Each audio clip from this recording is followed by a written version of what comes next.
Hello everyone.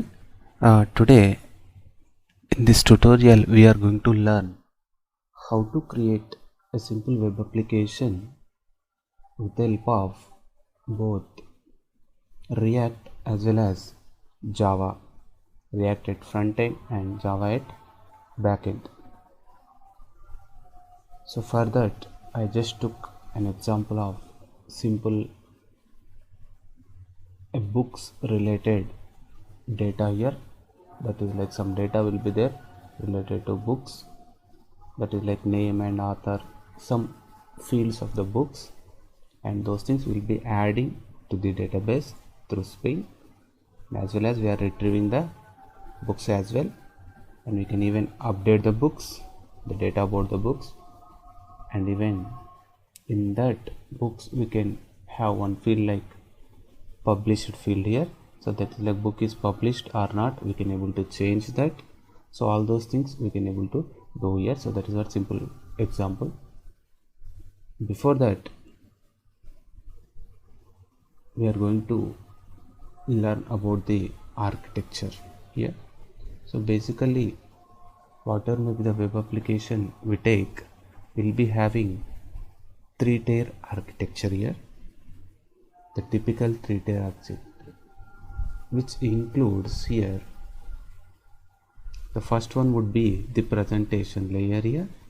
So the presentation layer means the interface through which a user will be connecting to the application here. Whatever may be the application, to that application user will be connecting only through presentation layer. User cannot access directly other layers here. And the next one will be here the application layer, and then followed by data layer or database layer, this one, or we can call it as a database layer here, or people will call it as persistence layer also here.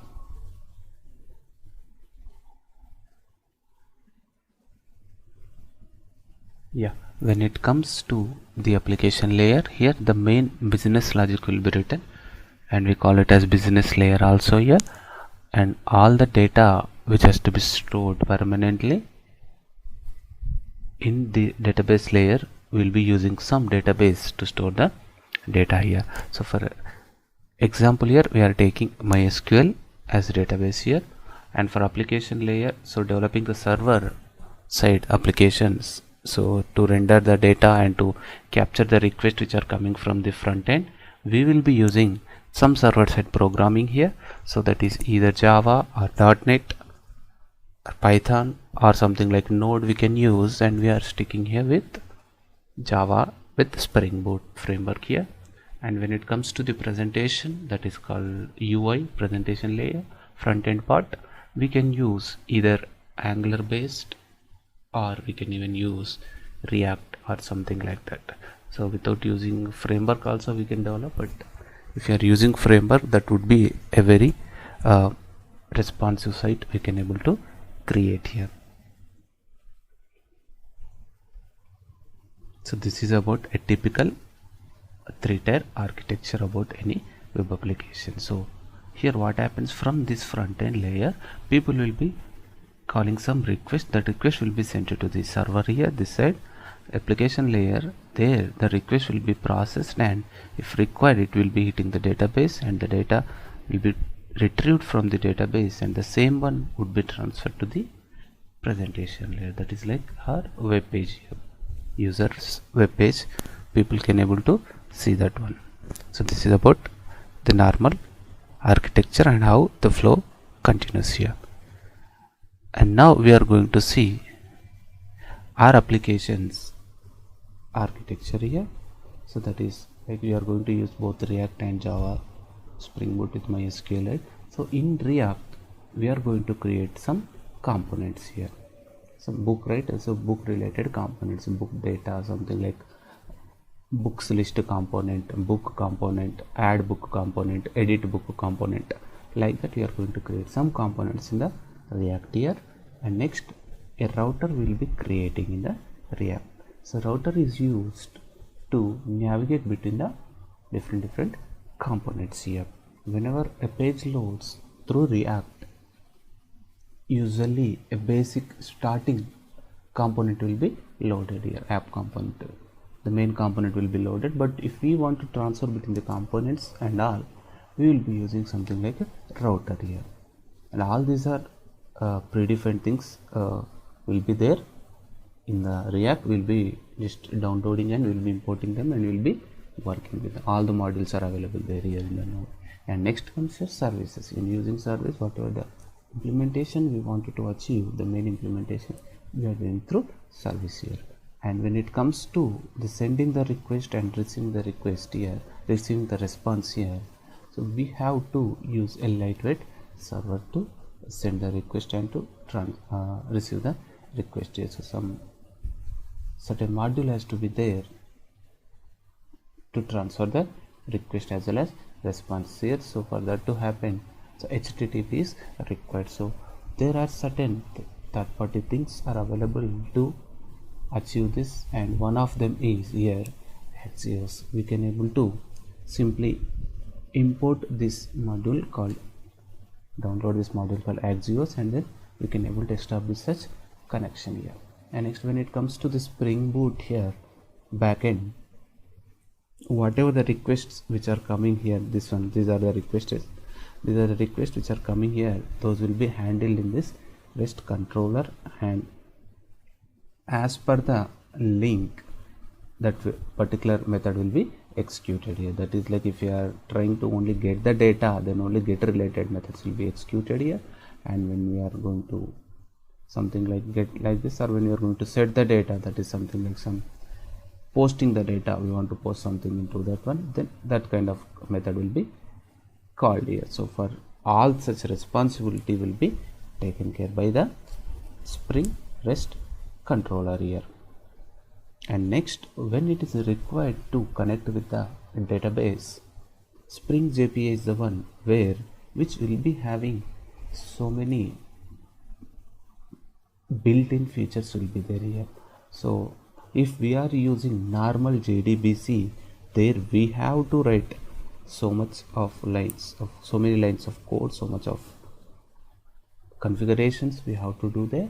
So instead of that, if we are using Spring JPA, so as it is already having some predefined things, repositories and predefined functions will be there related to those repositories, and we can create JPA REST repositories we can able to create, and simply we can able to work that. So that is very useful. So for that we are using that, and that will be directly connected to our database here. So the storing the data into the database and getting some data from the database, and to do some update into the database and all, or to delete the contents in the database also will be done with the help of this Spring JPA here. And the next is here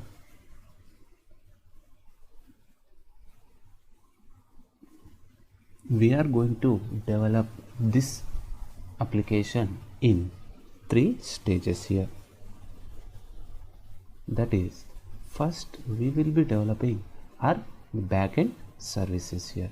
So that is like our backend part we will be developing first here, that is Spring along with the database connections and the repositories and all. We will be first developing them, then we will be simply creating one front end for that, and then we will be connecting both of them. So the first part is developing the Spring here,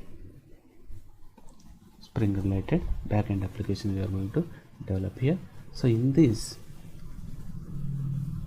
what we are going to do here is some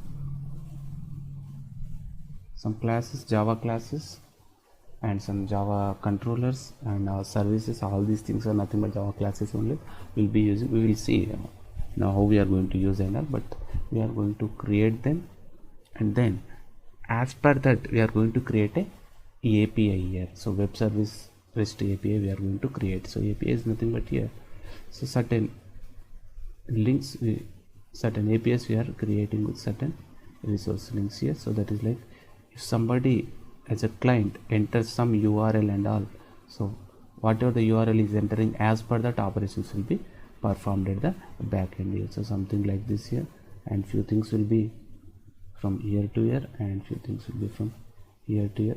So like this we are going to develop certain API here. So once we are developed this full-fledged API, next we can able to connect this API to any front end here. We can able to connect it to either Angular, we can connect, or we can even connect it to React also. Yeah, like this here.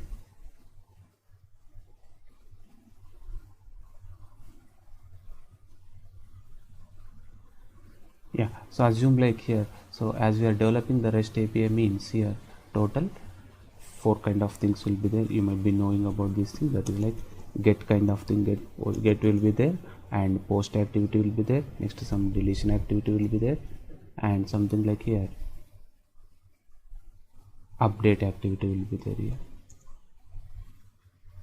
So for updating purpose we'll be using something like here put here, get, post, put, and delete here. So here the same one will be applying to our application.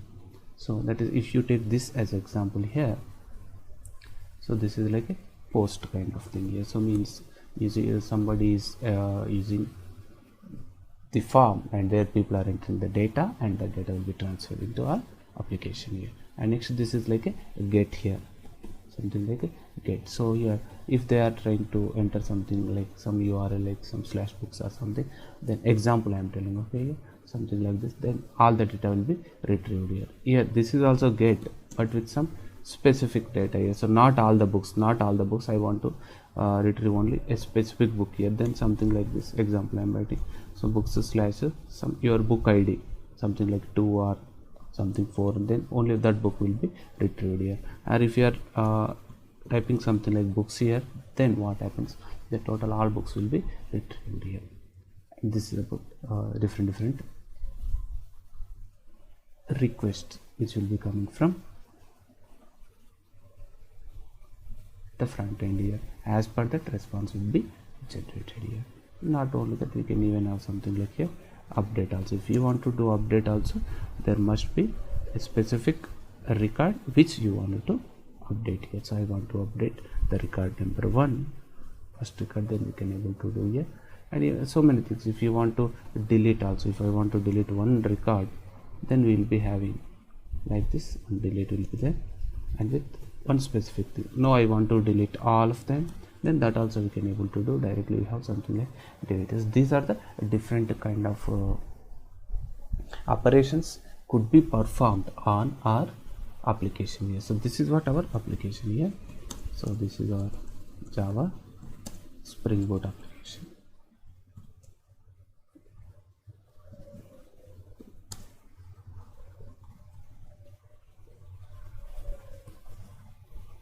Yeah, so this, and here we'll be using database, right? MySQL database we are going to use it. So all these together, the entire thing is called our backend project or backend here. Simply we can call it as backend. And to test this whether it is working properly or not, what to do? So one way is we have to create a front end, we have to create, and from that we have to perform such operations like your post, get, delete, update, and all these operations we have to perform here, right? But before developing any front end, assume like we are the only backend developers, and then what we'll be doing, first we'll be developing our application. And as we don't know how, if we assume like we do not know how to develop the front end, and still we can able to test our application here, our backend application, with the help of a tool here. One tool is there, one application is there, one application tool is there, that is called here Postman. So using this we can able to test our application, our backend application we can able to test here. So with that, all these different URLs, that is different requests we can make through Postman. So now what happens is this Postman, for some time, for temporarily this Postman will be acting as a front end for you, and using that different requests will be sent, and those requests will be served here, and whether that is properly working or not we can able to check here. if you are entering normally the data in the forms through our front end, the way the data is generated, in the same way we can able to generate the data through Postman. We can able to send it, we can able to retrieve it, and all the operations we can able to perform through this Postman here. So this is about our backend architecture here. So how we are going to develop, what we are going to develop here. And next comes here your front end architecture. So I told you, right, certain components like book component and book list component, certain components here I just mentioned few components like that we will be developing. If you are coming up with a huge requirement, and there will be having some n number of components in there, but as I told you, we are going to develop a small medium scale application, small application here. So that's why I took only 3 components here. Book component means the data book related things, and book list, books list, and how we are going to add book.